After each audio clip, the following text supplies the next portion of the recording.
All right, well, tonight, let's crack one open. Let's talk about money. Not always something that's fun to do, but we're going to do it tonight. Let's get cracking. Well, I think if we start the story off, we need to back this train up a couple of years. I've told this story before, but I think it might be worth telling again. A long time ago, if we go way back, I grew up kind of riding motorcycles, but then we gave it up for many years because I smacked a deer on a YZF 750 with my wife, and it kind of made us a little bit gun shy, I guess, so to speak. Neither one of us got hurt. The bike was totaled, and the deer didn't make it, but nonetheless, it took a huge break. And my daughter Emma got interested in wanting to ride a motorcycle, just wild hair one day. And she's like, Dad, you care if I go to a motorcycle training course and then I'll buy a motorcycle? I'm like, heck yeah, that'd be awesome. So that's what we did. So here's Emma on her Honda V30. It's a really nice bike, great condition. She put herself through the training course and then she bought the bike. My wife and I had a short discussion after that that maybe it'd be a wise decision to get a bike to ride with her. So that's what we did. We got one. Emma was all trained up, ready to go. And then she was a little bit gun shy, so to speak, trying to operate a clutch out on the road. She made the decision all on her own then that it just wasn't for her. So we sold her bike, and that's how I got the Virago. We modified that bike and turned it into a bobber. Eventually then sold that bike for a decent profit. And that's kind of be the topic of today's subject. Making money buying and selling bikes. So let's dip into that.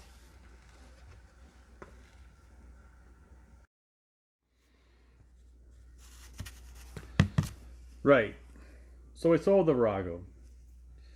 We sold the Virago to a young woman that was looking for her first bike as well, and it fit her perfectly. And what I mean by that is we modified that bike. It had such a low seat position then. I think the original seat position on the Virago was like 28, 29 inches, but the way that we modified it, the seat height for her was only like 20 and a half, which she wasn't even 5 foot tall. And so she could sit on it and she could reach the ground, and that was exactly what she was looking for. So she scarfed it up from us for $2,600. We had a little bit of fixing up to do on the Virago. We put some new tires on it. We did some other odds and ends. So we had maybe about $500 into it. So we're in the Virago for 12, sold it for 26, and we're in the profit zone.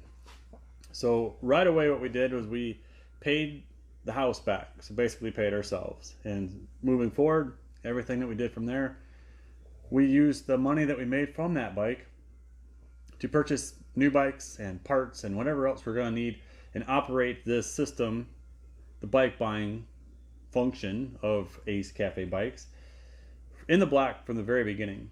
And I think if obviously you need some startup cash to do that. We had cash laying around. We didn't borrow any money, but we had cash to buy the Virago, which wasn't very expensive to begin with. But then after that, things just rolling forward. Did we get lucky? Maybe. But I think this is doable for anyone that kind of wants to start this as a business. I mean, we're not really in the business of doing this, but if this is something that you want to start, you could start this with little to no money. Is basically what I'm trying to convey here. So right away, we're in the black. The next thing that we bought, we still have 1980 GS850.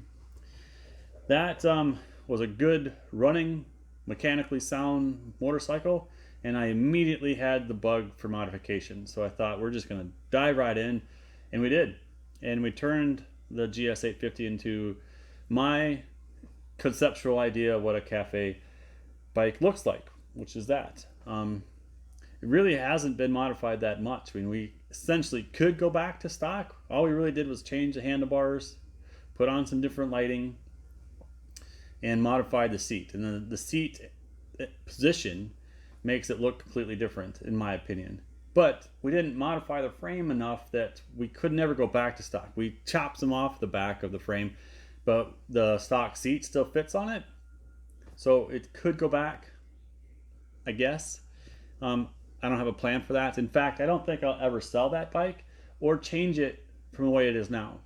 I think it's going to be a good, if we continue to do this, which I have plans to, but if we continue to do this, I think it'll be a good baseline to look at what we did back with old number one. And then hopefully, that's a big word, but hopefully the progression of things will improve, right? And we'll see some changes 5, 6, 10 years down the road when we look back at what old number 15 is compared to what number one is, and there'll be some changes, right? So we're off and running in profit land, making that bike. Now we've got the purchase of that bike, which we got that bike for $650. That bike was in some desperate need of a few things as well. Horrendous tires on that. I mean, we've used that in a couple of videos to showcase just how bad tires can get, how to date code tires, etc. So we had to rip those off and then take them in and get some new ones. And I think actually they might have even been the original tires. The guy had a heck of a time putting on new tires, but we got them and we're done. We bought some parts along the way, etc. And I think we've got about $800 into that bike, so we're at about $1,450. So still a little bit of wiggle room as far as profit that we have. And now we're going to kind of change our focus to bikes that we've done in 2022, right? So that's kind of the history behind this, where we've came from basically up until this point, of Virago to the GS850 to the launch of the channel to my wife's idea of wanting to buy a trailer. My wife says, yeah, that's great. If you can do it, you're not going to use our money. It's got to be the bike money. And we'll take it off from there. So I think we'll run this in 2 episodes. One's today, and then we'll release another one tomorrow. So stay tuned. Come back. See how this one ends. And I think this is a good breaking point for what we're going to talk about next. So catch you guys on the flip side.